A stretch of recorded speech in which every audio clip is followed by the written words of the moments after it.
ನಮಸ್ಕಾರ ವೀಕ್ಷಕರೇ. ಸಂಪೂರ್ಣ ಚರಿತ್ರೆ ವೀರ ಬ್ರಹ್ಮೇಂದ್ರ ಸ್ವಾಮಿಗಳ ಸಂಪೂರ್ಣ ಚರಿತ್ರೆಯಲ್ಲಿರುವಂತಹ ಎಷ್ಟೋ ವಿಷಯಗಳನ್ನ ತಿಳಿಸ್ಕೊಡ್ತಾ ಹೋಗಿದ್ದೀನಿ. ಅಚ್ಚಮ್ಮನವರ ಕಾಲಜ್ಞಾನ ಬೋಧಿಸುವುದು ಪ್ರಥಮ ಶ್ವಾಸ ಏನಿದೆ ಅದರ ಮುಂದಿನ ಕಂಟಿನ್ಯೂಷನ್ ಇವತ್ತು ಕೂಡ ತಿಳಿಸ್ಕೊಡ್ತಾ ಹೋಗ್ತೀನಿ. ಇಲ್ಲಿ ಮುಂದೆ ಬರಿತಾ ಹೋಗ್ತಾರೆ. ಬೆಟ್ಟಗಳು ಸುಟ್ಟು ಹೋಗುವವು. ಹೌದು, ಬೆಟ್ಟಗಳೆಲ್ಲ ಸುಟ್ಟೋಗಿದೆ. ಬೆಂಕಿ ಹಾಕಿ ಜನ ಸುಟ್ಟಾಕ್ಬಿಟ್ಟು ಬೆಟ್ಟಗಳನ್ನ ಕಡಿದು ಅಲ್ಲೇನೇನೋ ಮಾಡ್ಕೊಳ್ತಾ ಇದಾರಲ್ಲ, ಅದು ಬೆಟ್ಟಗಳು ಸುಟ್ಟೋಗುತ್ತೆ. ಭೂತ ಗ್ರಹಗಳು ಚೇಷ್ಟೆಗಳು ಹೆಚ್ಚುವವು. ಹೊಟ್ಟೆಯಲ್ಲಿ ಉರಿಯದ್ದು ಜನ ಸಾಯುವವರು. ಅಂದ್ರೆ ಗ್ಯಾಸ್ಟ್ರಿಕ್ ಅನ್ನೋದು ಜಾಸ್ತಿ ಆಗುತ್ತೆ, ಗ್ಯಾಸ್ಟ್ರಿಕ್ ಇಂದ ಜನ ಸಾಯ್ತಾರೆ ಅನ್ನೋದನ್ನ ಇವ್ರು ಬರೀತಾರೆ. ಬಾಯಲ್ಲಿ ಬೊಬ್ಬೆಗಳು ಹುಟ್ಟಿ ರಕ್ತವನ್ನು ಕಕ್ಕುತ್ತಾ ಗುಂಡಿಗೆಗಳು ಒಡೆದು ನಡುನೆತ್ತಿ ಒಡೆದು ಸಾಯುವರು. ಪಟ್ಟಣಗಳೆಲ್ಲ ಒಬ್ಬರೇ ಪಾಲಿಸುವರು ಅಂತ ಬರೀತಾರೆ.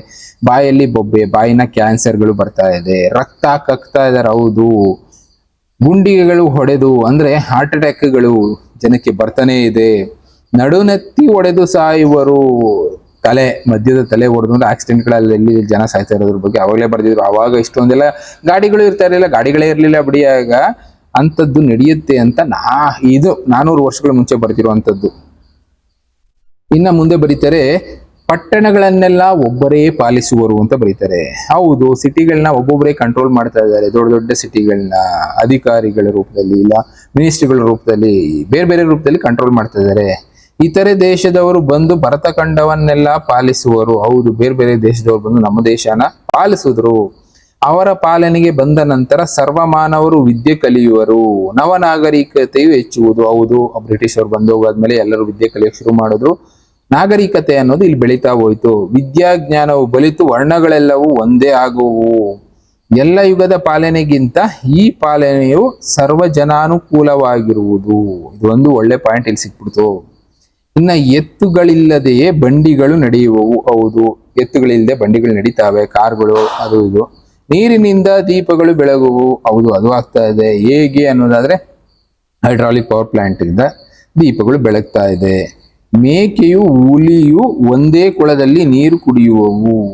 ಇದು ಎಲ್ಲಿಗೆ ಸಾಧ್ಯ ಆಗುತ್ತೆ ಅಂದ್ರೆ ಈ ಝೂಗಳಲ್ಲಿ ಅಲ್ಲಿ ಇಲ್ಲಿ ಚಾನ್ಸಸ್ ಇರುತ್ತೆ.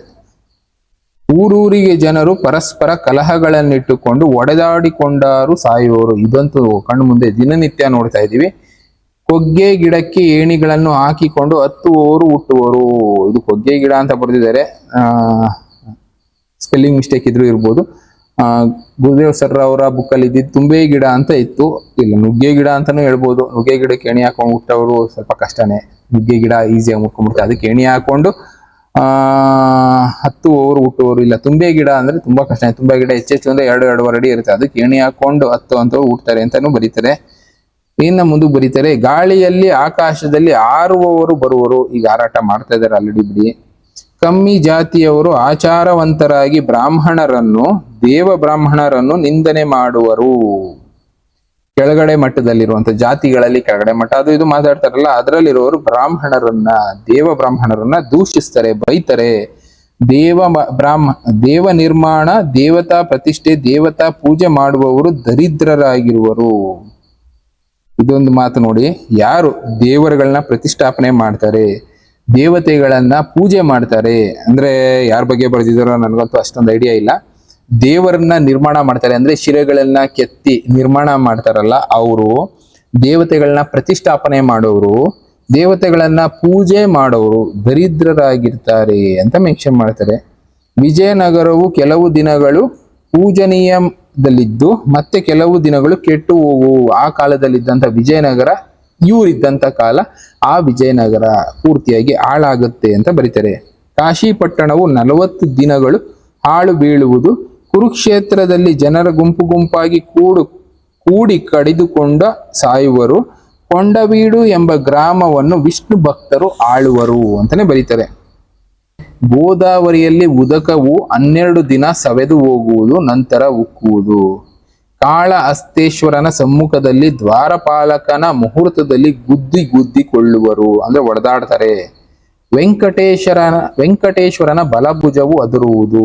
ಅದು ನಮ್ಮ ಕೈಲಿ ಗೊತ್ತಾಗೋದಿಲ್ಲ, ನಮಗೂ ಗೊತ್ತಾಗೋದಿಲ್ಲ, ಅಲ್ಲಿರೋರು ಗೊತ್ತಾಗ್ಬೋದು. ಮಂಗಳಗಿರಿಯಲ್ಲಿ ಮಾಯವಾದಿಗಳೆಂಬ ವೈಷ್ಣವರ ಕಲಹಗಳಿಂದ 2 ಭಾಗವಾಗಿ ಯುದ್ಧ ಸನ್ನದ್ಧರಾಗುವವರು. ಈ ಮಂಗಳಗಿರಿ ಯಾವುದು ಹುಡುಕ್ಬೇಕಾಗತ್ತೆ. ಅಲ್ಲಿ ವೈಷ್ಣವರು 2 ಭಾಗ ಆಗಿ ಒಡೆದಾಡ್ಕೊಳ್ತಾರೆ. ನಾಯಿಗಳು ಕುದುರೆಗಳನ್ನು ಕೊಲ್ಲುವವು. ಇದು ಎಷ್ಟೋ ಕಡೆ ನಡೆದಿದೆ ಬಿಡಿ, ನಾಯಿಗಳು ಕಚ್ಚಿ ಕುದುರೆಗಳು ಸತ್ತಿರೋದು. ಹಗಲು ಚುಕ್ಕೆಗಳು ಕಾಣುವುದರಿಂದ ಕೆಲವು ಗ್ರಾಮಾದಿಗಳಲ್ಲಿ ನಷ್ಟವಾಗುವರು.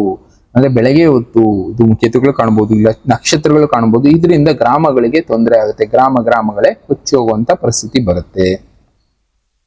ಚುಕ್ಕಿಗಳು ಬೀಳುತ್ತೆ ಅಂತ ಕೂಡ ಬರೀತಾರೆ. ಕಾರ್ತಿಕ ಬಹುಳ ದ್ವಾದಶಿ ದಿನ ಉತ್ತರ ಭಾಗದಲ್ಲಿ 4 ಮುಖಗಳುಳ್ಳ ಚುಕ್ಕೆಗಳು ಸಂಚರಿಸುವಳು. ನಿಕ್ಷೇಪವಾದ ದ್ರವ್ಯವನ್ನು ಮಹಮ್ಮದೀಯರು ಸ್ವಲ್ಪ ಕಾಲ ಅಪಹರಿಸಲು, ನಂತರ ವೇಲಮ್ಮ ರೆಡ್ಡಿ ರಾಜರು ಸ್ವಲ್ಪದರಲ್ಲಿಯೇ ಸ್ವಲ್ಪ ಅಪಹರಿಸುವರು.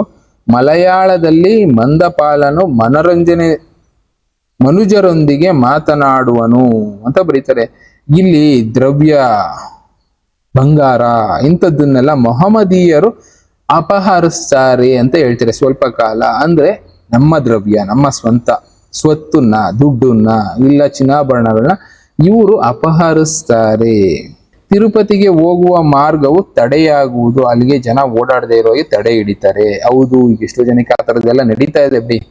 ಭೂಮಿ ರಕ್ತದಿಂದ ನೆನೆಯುವುದು, ಎಲುಬುಗಳು ಬೆಟ್ಟದಂತೆ ಬೀಳುವವು. ಮುಂದಿನ ದಿನಗಳಲ್ಲಿ ಬರುತ್ತೆ.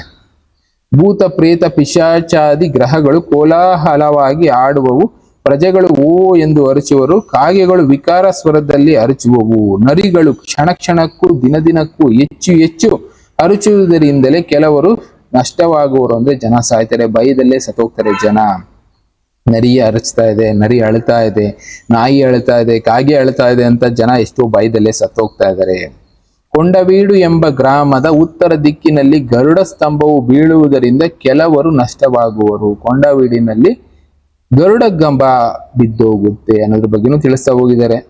ಇನ್ನ ಕಲಿಯುಗದ 5,000 ಸಂವತ್ಸರದ ಮೇಲೆ ಕಾಶಿಯಲ್ಲಿ ಗಂಗೆ ಕಾಣದಾಗುವುದು. ಕಂಚಿ ಕಾಮಾಕ್ಷಮ್ಮನ ಒಂದು ಜಾವ ಚಕ್ರವಾಗಿ ಗಿರಗಿರನೆ ತಿರುಗುವಳು.